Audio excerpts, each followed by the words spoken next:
ভালো ডাক্তাররা আসেন। এটা একটা বেদি হসপিটাল, যতখানি গেছি একে অনেক আছে, যেমন আপনারা পত্র পত্রিকা দিয়েছেন, আমরা একজনকে কুমিল্লাতে দেখবেন একজন ছুটি নিয়ে একজন ডাক্তার, এগুলি দেওয়ার সকল ডাক্তারকে দোষা যায় না, কিছু ব্যাড পিপল সব জায়গায় থাকে, ঠিক না? এটা মানে অফিসিয়ালি ছুটি নিয়ে গিয়ে প্রাইভেট হসপিটালে রুগী দেয়।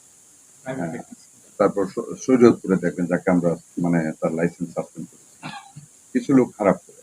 আমরা ঈদের পরে ইনশাল্লাহ দেখবেন আপনারা 30 ডেজের ভিতরে আমরা লিয়েন যেগুলি এডুকেশনে গেছে দেয়ার পারফেক্ট, তারা শিক্ষা নিবে পিডিএ মানে উচ্চতর শিক্ষার জন্য শুরু করেছে, তারা থাকবে উদ্দেশ্য প্রণোদিত ভাবে টু আর্ন এক্সট্রা ইনকাম। হ্যাঁ, এটার জন্য যারা লিয়েনে গেছে বা ডেপুটেশন করে গেছে, একজনও ডেপুটেশন এবং লিয়েন থাকবে না, সব ক্যান্সেল করবো, চাকরিতে আসতে পারতো। আগামী 1 মাস সময় দেবেন, ইনশাল্লাহ 1 মাসের ভিতরে আমরা এটা রেগুলারাইজ করবো। আরেকটা বড় সমস্যা আমাদের